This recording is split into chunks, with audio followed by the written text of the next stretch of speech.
Educational creativity চ্যানেলের সকলকে স্বাগত। এসসি সার্টিফিকেট রিভেরিফিকেশন 2011 সালের পর থেকে এমনই কিছু তথ্য বিভিন্ন ব্লক অনুযায়ী কিন্তু আসছে বা সাবডিভিশন অনুযায়ী। আপনারা জানেন যে ওবিসি এসসি এসটি সার্টিফিকেট 2011 সালের পর থেকে যেগুলো লাগু হচ্ছে সেগুলো কিন্তু ভেরিফিকেশন প্রক্রিয়া শুরু হচ্ছে। তো আপনার নির্দিষ্ট ব্লকে কিভাবে এসসি এসটি সার্টিফিকেট এবং ওবিসি সার্টিফিকেট ভেরিফিকেশন হবে সেই নিয়ে কিন্তু স্ট্যান্ডিং অপারেটিং প্রসিডিউর প্রকাশিত হয়েছে। কিন্তু একটি জায়গায় সমস্যা তৈরি হয়েছে যে কি কি ডকুমেন্টস এখানে লাগবে। তো সেই জন্য এই তথ্য আপনাদের সঙ্গে শেয়ার করতে চলেছি।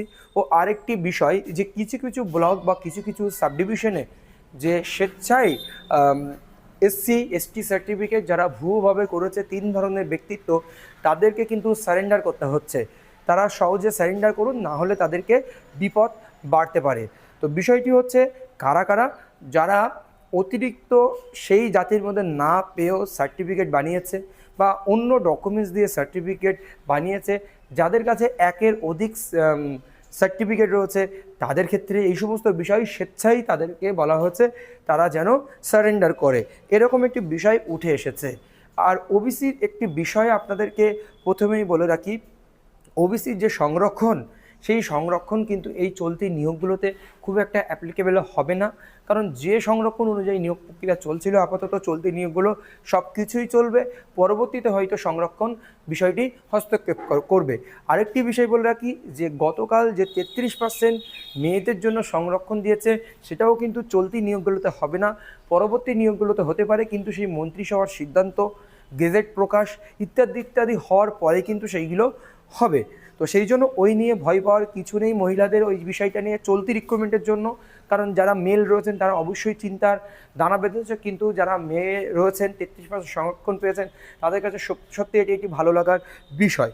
তো এবার আপনাদেরকে একটা কথা বলি যে যখন সংরক্ষণ লাগু হয়, নতুন সংরক্ষণ, সেটাকে কিন্তু মৌখিকভাবে বললো বাজেটে আসলো সেটা নয়, এটা করতে একটু সময় লাগে। লেজিসলেটিভ মিটিং করা, সেগুলো বিভিন্ন উত্থাপন করা, সেই বিষয়টা উত্থাপন করার পরে সেই বিল পাস করা, বিলটা রাজ্যপালের কাছে পাঠানো, রাজ্যপালের অনুমোদন পাওয়া, ফাইনালি সেটা প্রকাশ করা, এই সমস্ত একাধিক বিষয় কিন্তু এখানে থেকে থাকে। তো চলুন আমরা এই documents required for reverification of issued SC certificate since 2011, the application for re-verification in stipulated format, রিভেরিফিকেশনের জন্য স্টিপুলেটেড ফরম্যাট, নির্দিষ্ট যে ফরম্যাট রয়েছে সেই ফরম্যাটে আপনাকে অ্যাপ্লিকেশন করতে হবে। এরপর ভোটার কার্ড আপনার যে রয়েছে, Aadhaar card and caste certificate of the অ্যাপ্লিক্যান্টের যে ভ্যালিড কাস্ট সার্টিফিকেট তার কাছে এখন রয়েছে, Aadhaar card and voter card, সেইগুলো আপনাকে শো করতে হবে। Voter list of 2026 of father and mother, 2026 সালে মা বাবার যে ভোটার লিস্ট প্রকাশিত হয়েছে সেই প্রকাশিত ভোটার লিস্ট এখানে দিতে হবে। এইবার 2026 সালে মা বাবা যদি ডিলেটেড ভোটার হয় তাহলে আপনি কী করবেন এই মুহূর্তে দাঁড়িয়ে? ডিলেটেড ভোটার হলে আপনারা অবশ্যই শুনানির কাগজপত্রগুলো ওখানে জমা করে দেবেন। কারণ এসআইআর নিয়ে, ডিলেট ভোটার নিয়ে বিভিন্ন রকম সমস্যা ছিল। শুনানির কাগজপত্র বা আপনি যে ট্রাইব্যুনালে আবেদন করেছেন সেই পেন্ডিং লিস্টগুলো ওখানে জমা করে দেবেন, তাহলে হয়ে যাবে।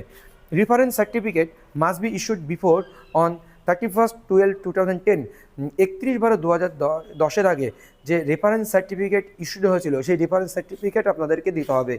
5. if first generation issued on or after 1/1/2011, 1/1/2011 পরে ফার্স্ট জেনারেশনের সার্টিফিকেট যদি ইস্যুড হয় তাহলে কী কী ডকুমেন্টস দিতে হবে? 1950 ল্যান্ড প্রুফ, 1950 সালে জমির প্রমাণপত্র দিতে হবে। সিটিজেনশিপ সার্টিফিকেট 1971 মাইগ্রেন্ট সিটিজেন বা citizenship certificate first generation issued on or after 1/1/2011, যারা ফার্স্ট জেনারেশন প্রথমেই এসসি সার্টিফিকেটটা পেয়েছেন তাদের ভেরিফিকেশান। বাবা মার থাকলে বিষয়টি আলাদা, যারা প্রথমেই সার্টিফিকেটটি পেয়েছেন আর আফটার 1/1/2011 যেগুলো ইস্যু হয়েছে 1/1/2011 পরে। Citizenship certificate 1971 or any government ID proof issued before 1971, কোনো গভর্নমেন্ট আইডি প্রুফ ইস্যু হয়েছে সেই বিষয়টা তার বাবার নামে হতে পারে, যে কোনো নামে হতে পারে, এই সমস্ত বিষয়গুলো এসেছে। এবার দেখুন এই বিষয়টা আপনাদেরকে বিতর্কিত বিষয় মনে হতে পারে। এটি কোনো একটি ব্লকে টানানো হয়েছে, তার উপরে আপনি মার্ক এই লাল রঙে দেখতে পাচ্ছেন কোনো একটি ব্লকে এটি টাঙানো হয়েছে, সেখান থেকেই কিন্তু এটা আমরা পেয়েছি। 2011 সাল থেকে ইস্যুকৃত তফসিল জাতির এসসি শংসাপত্র পুনঃ যাচাই রিভেরিফিকেশনের জন্য প্রয়োজনীয় নথিপত্র একটু বাংলায় রয়েছে। বাংলায় আপনারা একবার বলে দিই, নির্ধারিত ফরম্যাটে পুনঃ যাচাইয়ের আবেদনপত্র, আবেদনকারী ভোটার পরিচয়পত্র, ভোটার কার্ড, আধার কার্ড, জাতি শংসাপত্র, অনুলিপি জেরক্স, আবেদনকারী পিতা মাতা 2026 সালে ভোটার তালিকা ও অনুলিপি জেরক্স, 31/12/2010 তারিখ বা তার পূর্বে ইস্যুকৃত রেফারেন্স শংসাপত্র, যদি প্রথম জন্মের ফার্স্ট জেনারেশন জাতি শংসাপত্র 1/1/2011 তারিখ বা তার পরে ইস্যু হয়ে থাকে, তবে নিম্নলিখিত যে কোনো একটি নথি দাখিল করতে হবে। 1950 দশকের জমি নথি অথবা যে কোনো একটা 1950 দশকের জমির নথি, সে বাবা মা দাদা দিদি যা যা থাকতে পারে। 1971 সালের নাগরিকত্ব শংসাপত্র অথবা 1971 সালের পূর্বে ইস্যুকৃত যে কোনো সরকারি পরিচয়পত্র বা প্রমাণপত্র যে কোনো একটি আপনাদেরকে কিন্তু এখানে দেখাতে হবে। এই হচ্ছে এসসি, ওবিসি বা মহিলা সংরক্ষণ নিয়ে যে লেটেস্ট আপডেট দিয়েছে আপনাদের দেওয়ার চেষ্টা করলাম। ধন্যবাদ।